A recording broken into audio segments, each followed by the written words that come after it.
이 재판 결과보다 더 주목되는 게 이재명 대표가 대통령이 된다면 재판을 계속 받을 수 있느냐입니다. 이 대표는 직접 헌법 84조를 언급했습니다. 2심 결과 상관없이 대선에 출마할 수 있다. 이 가능성을 시사했는데요. 이재명 더불어민주당 대표는 공직선거법 2심 결과가 대선 행보에 문제가 안 되고 당선되면 재판도 정지될 거라고 전망했습니다.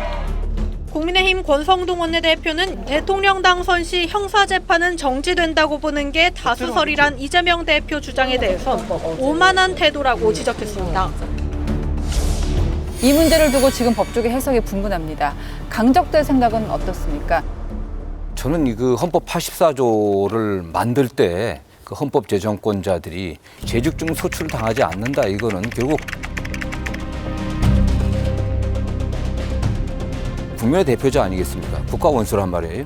그래서 그 직무의 안정성, 직무 수행의 안정성을 갖다가 보장하기 위해서 이걸 만든 거기 때문에 이 소추가 도대체 뭐냐? 기소냐? 아니면 수사하고 재판하는 거냐?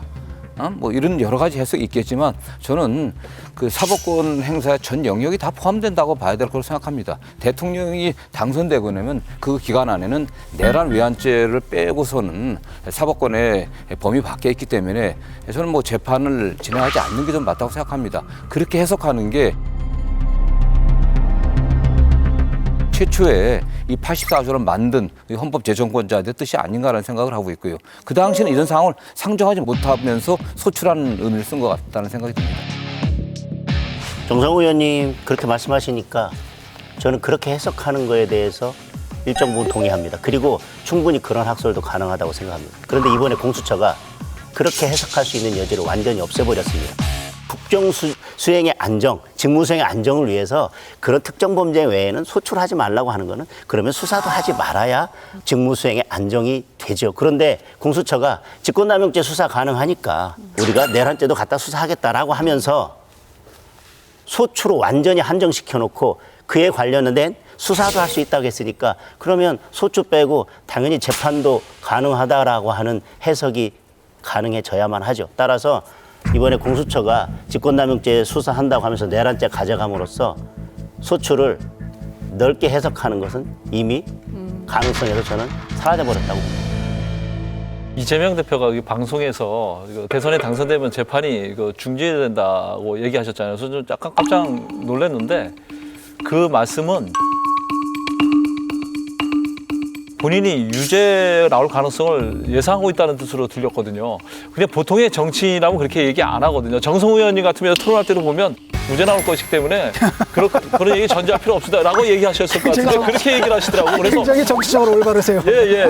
그러시는데 그렇게 얘기를 해서 깜짝 놀랐거든요. 근데 저는 그보다 더 황당한 게 뭐냐면 여러 가지 시나리오가 있는데 우리가 판사 얘기 한참 했잖아요.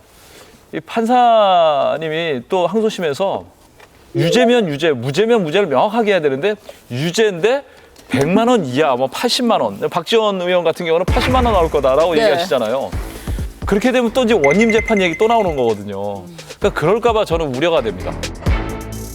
첫 번째로는 이제 이재명 대표가 그 재판은 중지된다는 게 다수설이라고 했는데 이건 팩트가 아닙니다. 일단은 그렇지 않습니다.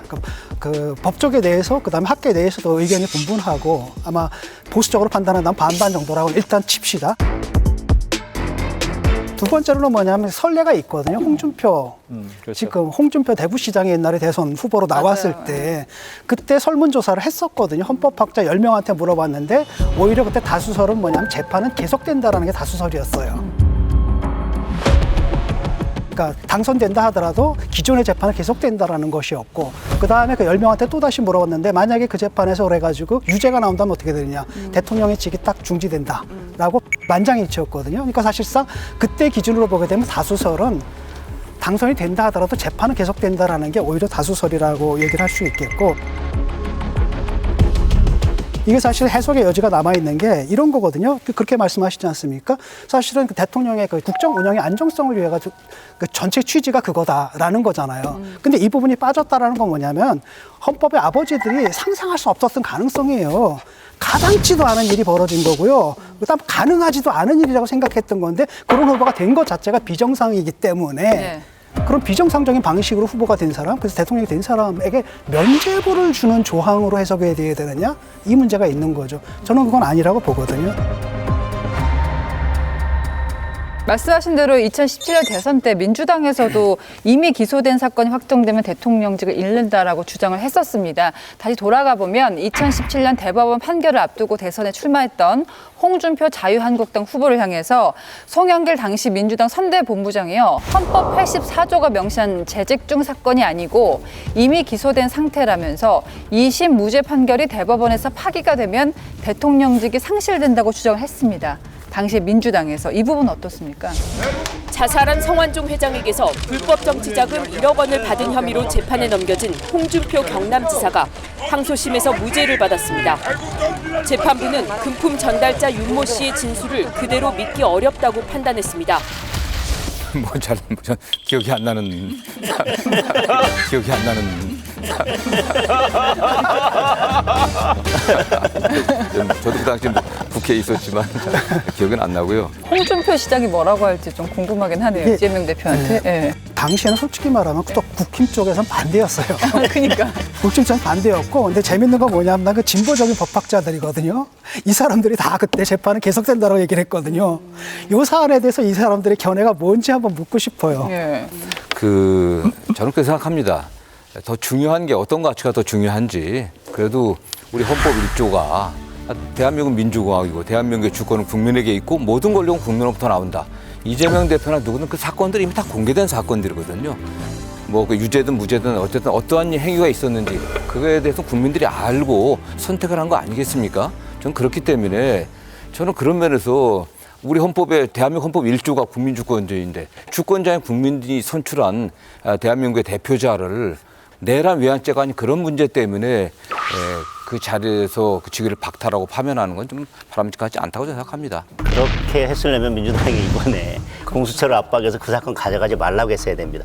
검찰에서는 뭐 경찰에 대한 수사권이 있기 때문에 공범에 대한 수사가 가능하니까 대통령에 대한 내란죄 수사는 명백하게 가능합니다. 그러면 내란죄로 수사를 했으면 누구도 말하지 않습니다. 강제 수사라든 어떤 수사라든.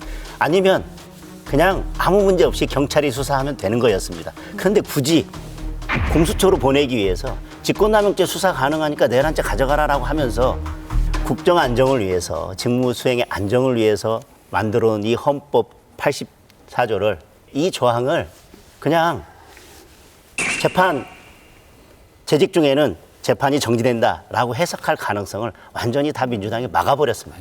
그거는 오해이신 게 뭐 공수처가 민주당의 지시를 받고서 그렇게 한 건 아니지 않겠습니까?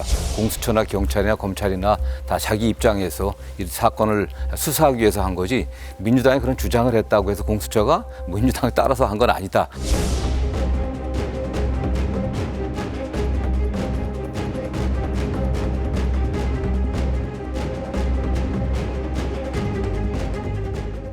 법사위에서 하도 공수처한테 빨리 사건 가져가라고 여러 차례 모든 의원님들이 말씀하셨기 때문에 민주당 의원님들이 뭐 계속 공수처 빨리 사건 가져가라고 여러 차례 법사위에서 말씀하셨거든요.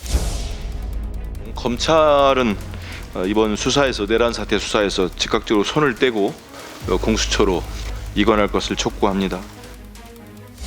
어쨌든 이게 문제가 되면 어느 쪽이든 간에 굉장히 혼란에 빠질 거거든요. 그러니까 민주당에서 잘 생각해야 돼요. 과연 그런 후보를 갖다가 그럼에도 불구하고 강성 지지층들이 또는 지금 현재 여론조사에서 1위가 나온다는 이유만으로 후보를 만든다라는 거, 이게 온당한가? 그다음에 국민들한테 그런 식의 말도 안 되는 선택을 갖다 강요한 게 이게 맞는가?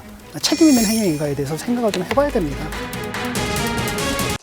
여러분, 여기를 눌러서 구독을 해주시면 강적들 컨텐츠를 빠르게 만나보실 수가 있습니다. 알람 설정도 잊지 말아주세요.